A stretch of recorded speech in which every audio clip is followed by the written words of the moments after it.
오늘 읽은 성경 중에 9장 10절 말씀을 같이 한번 읽겠습니다. 시작. 여호와를 경외하는 것이 지혜의 근본이요 거룩한 자를 아는 것이 명철이니라. 첫 번째는 여호와를 경외함. 저를 따라 한번 합니다. 여호와를 경외하는 것이 지혜의 기본입니다. 지혜의 기본입니다. 예, 성경에는 근본이라고 되어져 있고 저는 기본이라고 함께 나누었습니다. 오늘 잠언서는 지혜를 사람의 모습과 같이 의인화해서 이 지혜라는 것에 인격을 부여함으로 인해서 사람과 같이 표현하고 있습니다. 무엇이라고 하느냐? 여호와를 경외함이 지혜의 기본이 된다. 근간이 된다. 자, 그러면 우리에게 이제 하나의 자세히 살펴볼 단어가 있죠. 여호와를 어떻게 한다고요? 경외한다. 경외한다는 것은 우리가 잘 아는 대로 공경할 경자, 두려워할 외자를 써서 공경하면서 두려워함. 이 두 가지 단어가 동시에 이것에 담겨져 있습니다. 공경하다, 훈계하다, 정중하다, 예의가 바르다라는 단어가 포함된 것이 경외하다. 하나님을 대할 때에, 하나님 앞에 설 때에 우리는 예의를 갖추어서 쓰는 것이 지혜의 기본이 된다. 어떻게 하면 하나님 앞에 공경하며 살아갈 수 있을까? 이것을 오늘 9장에서는 쭉 풀이하고 있습니다. 10절에 와서 결론을 얘기하고 있는데 1절을 한번 볼까요? 9장 1절을 제가 한번 읽어드립니다. 지혜가 그의 집을 짓고 7 기둥을 다듬고. 이 잠언은 특별히 의인화되어졌다고 얘기했죠. 지혜가 어떻게 집을 짓겠습니까? 지혜를 사람으로 의인화해서 지혜가 그의 집을 짓는다. 지혜가 그의 집을 짓고 7 기둥을 다듬는다 라고 한 것은 특별히 이 집을 짓는다라는 것은 우리가 생각할 때에 우리가 영원히 예수 그리스도를 믿는 성도들이 거할 곳 하나님의 나라와 연관되어져서 생각하면 쉽습니다. 하나님의 나라에 거쳐 그리고 하나님의 영원한 나라가 지어진다라고 생각하면 됩니다. 그러면 그 집을 짓고 7 기둥을 다듬고 이 7 기둥은 그 당시 이스라엘 백성들의 문화를 생각하면 쉽습니다. 고대 근동에는 웅장한 건축물이 많이 있죠. 대표적으로 뭘 볼까요? 그 아테네 신전을 한번 생각해 볼까요? 그리스에 있는 큰 아테네 신전에는 우리가 딱 기억에 남는 것이 무엇이 있습니까? 큰 지붕이 있고 중간중간에 큰 기둥이 있죠. 이 7 기둥이라는 것은 장대한 건축물을 지지하는 기둥을 의미합니다. 이 기둥을 다듬고 라고 표현되어져 있죠. 그래서 집을 짓고 이 7 기둥은 장대한 건축물을 지지하는 기둥을 다듬는다. 이것을 모아서 정리해 보니까 저를 따라 한번 합니다. 하나님 나라에 소망으로 사는 삶. 네, 하나님 나라의 소망으로 사는 삶을 1절에서는 이렇게 의인화해서 표현했습니다. 지혜가 집을 짓고 7 기둥을 다듬고. 이 말을 신약에 있는 마태복음에 와서는 조금 더 우리가 자세하게 구체적으로 알 수 있습니다. 6장 20절 말씀을 제가 읽어드립니다. 오직 너희를 위하여 보물을 하늘에 쌓아두라. 거기는 좀이나 동록이 해하지 못하며 도적이 구멍을 뚫지도 못하고 도적질도 못하느니라. 우리의 보물이 있는 곳에 마음이 있다라고 성경은 말하고 있죠. 무엇을 소망으로 삼는다고요? 우리가 이 땅을 살아가지만 우리의 마음은 하나님 나라를 소망으로 삼는 삶을 살아가라. 마태복음 6장 10절부터 너희의 마음을, 너희의 보물을, 너희의 귀한 것을 하늘에 쌓아두라고 말하고 있습니다. 또 하나는 구원의 기쁨으로 살아가라고 말합니다. 어떻게 구원의 기쁨으로 살아갈까요? 예수 그리스도가 우리를 위해서 대신 죄를 속해 주셨다. 그래서 대속이라고 하죠. 대신 죄를 속량해 주셨다. 대신 죄를 짊어지셨다 라고 표현하고 있습니다. 그러면 왜 이러한 죄를 계속해 주셨느냐? 저를 따라 한번 합니다. 우리에게 온전한 생명을 주셨습니다. 그러면 또 하나의 궁금한 것이 있죠. 지금 우리가 이 땅을 살아가는데도 생명이 있는데 이 생명은 온전한 것이 아니냐? 예, 성경은 완전한 생명이 아니다라고 해요. 강건하면 70이요, 80에서 우리의 삶은 조금 더 살고 또 더 못 살 수도 있지만 거기서 우리의 생명은 끝나는 것입니다. 히브리서에서 말하고 있죠. 한 번 죽는 것은 사람에게 정한 것이니 이후에는 심판이 있으리니 이후에 완전한 생명이 있다라고 얘기하는데, 이 온전한 생명에 대해서 이사야서 55장에서는 이렇게 말합니다. 읽어드립니다. 너희 목마른 자들아 물로 나오라. 돈 없는 자도 오라. 너희는 와서 사 먹되 돈 없이 값 없이 와서 포도주와 젖을 사라. 너희가 어찌하여 양식 아닌 것을 위하여 은을 달아주며 배부르게 못할 것을 위하여 수고하느냐? 나를 청종하라. 그리하면 너희가 좋은 것을 먹을 것이며 너희 마음이 기름진 것으로 즐거움을 얻으리라.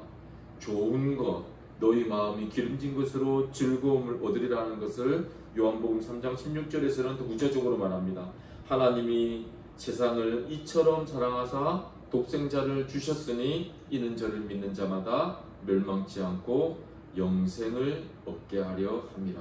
이 영생이라는 것은 조금 전에 말한 온전한 생명입니다. 왜냐하면 성경에서는 영원한 생명이라고 얘기하고 있죠. 누구를 인해서? 예수 그리스도를 인해서 영원한 생명이 주어졌기 때문에 이것을 영원한 생명이라고 말합니다. 그러므로 여호와를 경외하는 삶을 통해서 우리에게는 두 가지의 삶이 주어지는데, 하나는 하나님 나라를 소망으로 삼아서 살아갈 수 있고, 또 하나는 구원의 기쁨으로 살아갈 수가 있는 것입니다. 이 구원의 기쁨을 가장 많이 누린 사람이 성경에 누구일까요? 신구약 성경을 통틀어서 많은 성경의 인물들이 구원의 기쁨을 누리며 살아갑니다. 구약 시대에 우리가 잘 아는 바벨론 포로 시대에 다니엘은 그리 아니하실지라도 풀무불이 펄펄 끓고 있는데도 그곳에 하나님의 뜻을 쫓아 살아간다면, 이 신약 시대에 와서는 또 한 사람을 소개하고 있는데, 이 사람은 이스라엘의 총망받는 청년이요 그 당대의 최고의 석학으로 로마 시민권을 가진 사람이었습니다. 혈통적으로는 히브리인 중에 히브리인이며 바리새파에 속하는 사람이 다메섹에서 예수 그리스도를 만난 후에 그의 고백은 다음과 같습니다. 우리가 잘 아는 빌립보서 3장 7절에서 9절은 그러나 무엇이든지 내게 유익하던 것을 내가 그리스도를 위하여 다 해로 여길 뿐더러 또한 모든 것을 해로 여김은 내 주 그리스도를 아는 지식이, 내 주 그리스도 예수를 아는 지식이 가장 고상함이라. 내가 그를 위하여 모든 것을 잃어버리고 배설물로 여김은 그리스도를 얻고 그 안에서 발견되려 함이라. 저를 따라 한번 합니다. 예수 그리스도를 아는 지식이 가장 고상합니다. 그리스도를 얻고 그 안에서 발견되려 함이라. 예, 저를 따라 한번 합니다. 예수 그리스도 한 분으로 충분합니다. 예, 사도 바울은 예수 그리스도를 아는 지식이 가장 고상합니다. 가장 고귀한 지식이라고 말하고 있죠. 그런 당대에 이스라엘에서 촉망받는 청년이요, 최고의 석학이요, 로마의 시민권을 가진 자로서 가말리엘 문화에서 가장 수준 높은 학문을 공부했던 자이지만, 그가 예수 그리스도를 만난 다음부터는 예수님을 아는 지식이 가장 사람에게 고상한 지식이다. 이후로 그는 모든 것을 배설물로 여김은, 다 쓸데없는 것으로 여김은 예수 그리스도를 얻는 것이, 예수 그리스도 안에서 내가 발견되는 것이 가장 귀한 삶이라고 그는 고백하고 있습니다. 이제 우리는 이 말씀을 잠깐 우리의 삶의 클로즈업에서 가져와서 우리의 삶에 적용시켜서 하나를 자문하기를 원합니다. 과연 우리는 예수님을 만나고 얼마나 많은 것을 포기하며, 얼마나 많은 것을 잃어버리고, 얼마나 많은 것을 희생하며 살아가고 있는지 마음속으로 한번 대답해 보기를 원합니다. 아직도 내 욕망이 있습니다. 아직도 이것만은 버릴 수가 없어 나의 자존심이 있습니다. 아직도 나의 명예가 남아있습니다. 아직도 나의 자랑이 남아있습니다. 누가복음에서는 이것을 명확하게 얘기하죠. 누가복음 5장 27절 28절에서는 그 후에 나가사 레위라 하는 세리가 세간에 앉은 것을 보시고 나를 쫓으라 하시니 저가 모든 것을 버리고 일어나 쫓은다. 예수 그리스도를 따르는 자세에 관해서 누가복음은 말하고 있습니다. 요한복음 10장 28절에서는 내가 저희에게 영생을 주노니 영원히 멸망치 아니할 터이요, 또 저를 따라 한번 합니다. 내 손에서 빼앗을 자가 없느니라. 하나님이 주신 이 영원한 선물은 어느 누구도 우리의 삶에서 빼앗을 자가 없습니다. 하나님과의 굳건한 언약입니다. 그러면 두 번째로, 누가 지혜로운 자인가? 어떤 사람이 지혜롭게 살아가는 자인가? 하나님은 어떤 메시지를 주고 계시는가? 조금 읽었던 9장 10절에서 제가 읽어드립니다.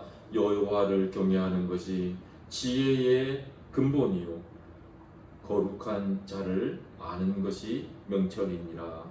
저를 따라 한번 합니다. 거룩한 자를 아는 것이 명철이니라.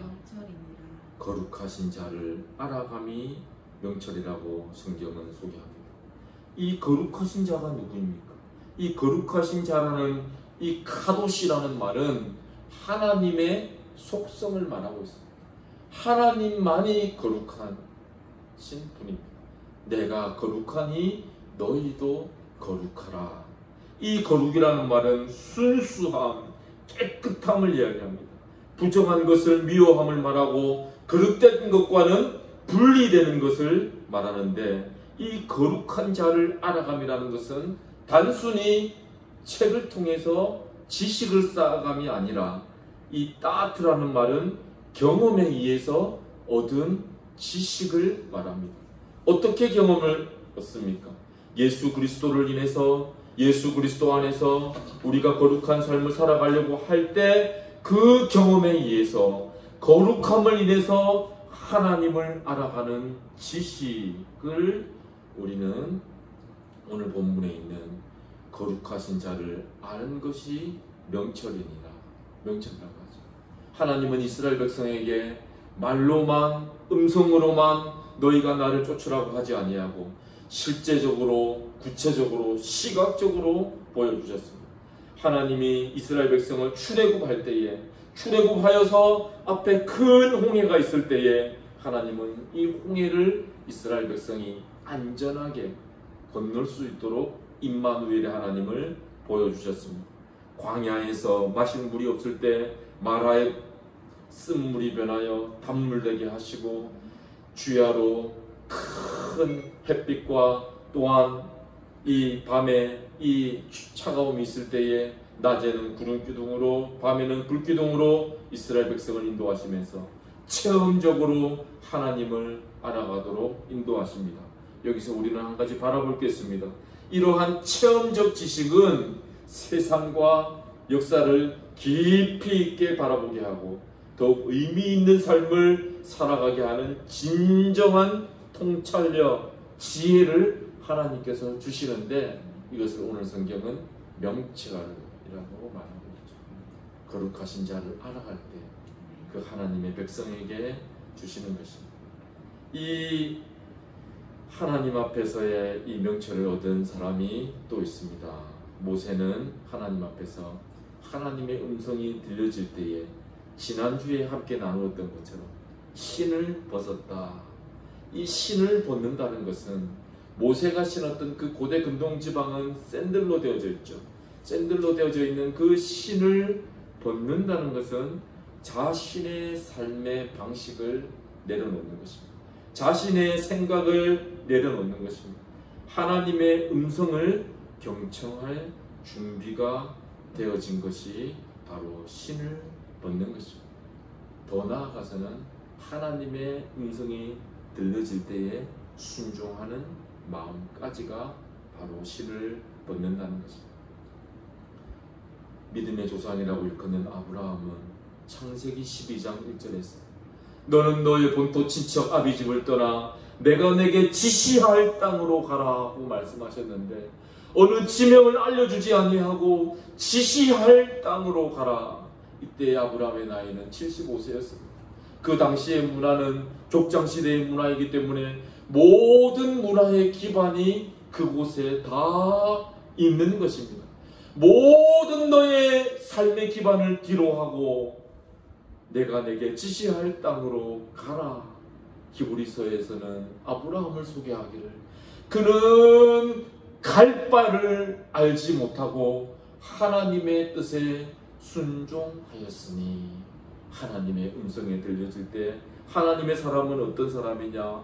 갈 바를 알지 못한다 할지라도 하나님의 음성이 있기에 하나님을 신뢰하고 하나님 앞에 나아가는 사람입니다. 이러한 사람에게는 하나님께서 주시는 복이 있는데 그러한 복은 어떤 복이냐? 여호와를 찬양하는 은혜가 이러한 사람들에게 주어집니다. 하나님 앞에 감사하는 은혜가 주어집니다. 시편 150편 6절에서는 말하고 있습니다. 호흡이 있는 자마다 여호와를 찬양하라. 9장 오늘 읽은 본문 9장 11절에서는 나 지혜로 말미암아 내 날이 많아질 것이요 내 생명의 해가 더하리라고 말하고 있는 것입니다. 저를 따라 한번 합니다. 여호와를 경외함이 지혜의 근본이라. 시편 111편 10절에서는 그의 계명을 지키는 자는 다 좋은 지각이 있나니 여호와를 찬송함이 영원히 있으리로다. 그의 계명을 즐거워하며 그 계명을 지키는 자에게는 다 좋은 지각이 있나니, 이 지각이라는 것은 하나님이 번뜩이는 지혜를 주시는 것입니다. 아무리 순간순간 어려움이 있다 할지라도 하나님이 지혜를 주시고 지각을 통하여 깨닫게 하심으로 모든 것을 넘어갈 수 있는 은혜를 더하여 주시는 것입니다. 그러므로 다윗이 이렇게 고백할 수 있습니다. 여호와는 나의 목자시니 내가 부족함이 없으리로다 라고 시편 23편에서 고백하는 것처럼 여호와가 나의 목자가 되어주실 때에, 예수 그리스도가 온전한 나의 생명에 나의 힘이 되어주실 때에 우리는 이 모든 것을 이길 수 있는 힘이 있으므로 하나님을 찬송하게 되어지는 것입니다. 이 지혜는 어떤 지혜냐? 이 지혜는 어떠한 힘을 더하느냐? 사도 바울이 옥중에 있을지라도 하나님을 찬양하게 되어집니다. 바울과 실라가 다른 일을 한 것도 아니에요. 복음 전하다가 주의 말씀을 전하다가 매를 맞게 되어졌는데 이 정도쯤 되어지면 하나님 앞에 한탄의 기도를 할 수도 있습니다. 바울과 실라가 손을 붙잡고 어떻게 이런 일이 우리에게 주어질 수 있느냐? 우리가 복음 전하면서 지금 하나님을 위하여 매를 맞고 예수 그리스도를 인하여 매를 맞고 있는데 우리에게 이런 옥중에 갇히는 은혜가 있을 수 있느냐 할 법도 한데 사도 바울은 신라와 함께 그곳에서도 하나님을 찬양합니다. 매를 맞아도 감사하고 옥중에 갇혀서도 감사하고 옥중에 갇혔는데 무엇이 감사하냐? 내가 이 옥에 매인 것을 제외하고는 예수 그리스도의 복음이 지경이 넓어지니 나는 이것으로 감사하노라. 나는 여러분이 나와 같이 옥에 갇힌 것 외에는 다 나와 같이 되어지기를 원합니다. 사도 바울은 옥중에서도 감사했습니다. 그럼에도 불구하고의 신앙을 가졌습니다. 그러므로 사도 바울은 옥중에서라도 내가 지금 옥에 갇힌 것 외에는 나의 삶이 이러한 것 외에는 하나님을 찬양하노라. 바울과 실라가 기쁨으로 하나님을 찬양할 때에 하나님의 일하심이 드러났습니다. 자, 저를 따라 한 번 더 하겠습니다. 어떠한 경우에라도 하나님께 찬송합시다. 하나님께 찬송합시다. 하나님께 찬송할 때에 사도행전에서 보면 기적이 일어났어요. 바울과 실라의 찬송을 향하여 옥문이 열리고 옥을 지키던 간수가 너무나도 놀라서 스스로 칼을 빼고 자결하려고 할 때 바울과 실라가 급히 소리를 지릅니다. 여러분이여, 우리는 이곳에서 안전하니 칼을 거두시오. 그 간수가 깜짝 놀랐습니다. 바울과 실라를 향하여 그 누구누구라고 이름을 부르는 것이 아니라 이제는 선생이여, 우리가 어찌하여야 구원을 얻으리이까? 그 바울과 실라를 향해서 말할 때에 사도 바울은 그 간수를 향하여 주 예수를 믿으라. 그리하면 너와 내 집이 구원을 얻으리라. 옥중에서도 복음을 전합니다. 예수 그리스도를 믿는 성도는 어떠한 삶을 살아가야 하느냐? 그럼에도 불구하고의 삶을 살아가야 하는 것입니다. 이때에 하나님께서 일하시고 은혜를 주시고 힘을 주시고 능력을 주시고 우리의 삶이 꺼질 것 같으나 다시 일어나고 우리의 삶이 희미한 것 같으나 다시 명확하게 하나님의 일하심을 바라볼 수가 있는 것입니다. 오늘 잠언서를 통해서 우리는 세 가지를 살펴보았습니다. 여호와를 경외하는 삶은 어떤 삶이냐? 거룩하신 자를 알아가는 삶인데, 이러한 삶을 살아갈 때에 우리의 삶에는 찬양함이 넘치게 되는 것을 오늘 본문을 통해서 살펴보았습니다. 우리는 하나님을 얼마나 경외하고 있습니까? 경외라는 뜻은 공경하면서 두려워한다. 신약 성경에서는 예수 그리스도를 인하여 너희 구원을 두려움과 떨림으로 이루라고 말씀하시죠. 우리는 거룩하신 자 하나님을 얼마나 알아가고 있습니까? 호세아서에서는 힘써 여호와를 알자라고 말하고 있습니다. 하나님을 가까이 함이 내게 복이라고 하는데 우리는 거룩하신 자를 얼마나 알아가고 있습니까? 우리는 하나님을 얼마나 찬양하고 있습니까? 우리의 삶 가운데서 그럼에도 불구하고의 삶이 여전히 존재하고 있습니다. 힘들어도 하나님을 찬양하고, 힘들어도 하나님을 경외하고, 힘들어도 하나님을 알아가고, 언제까지요?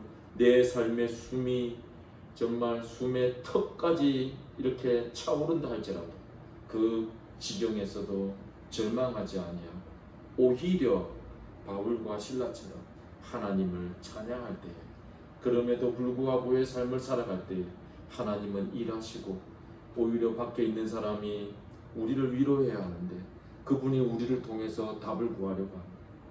선생이여, 어찌하여야 구원을 얻으리이까? 이럴 때 우리는 그들을 향하여 무엇이라고 외치겠습니까?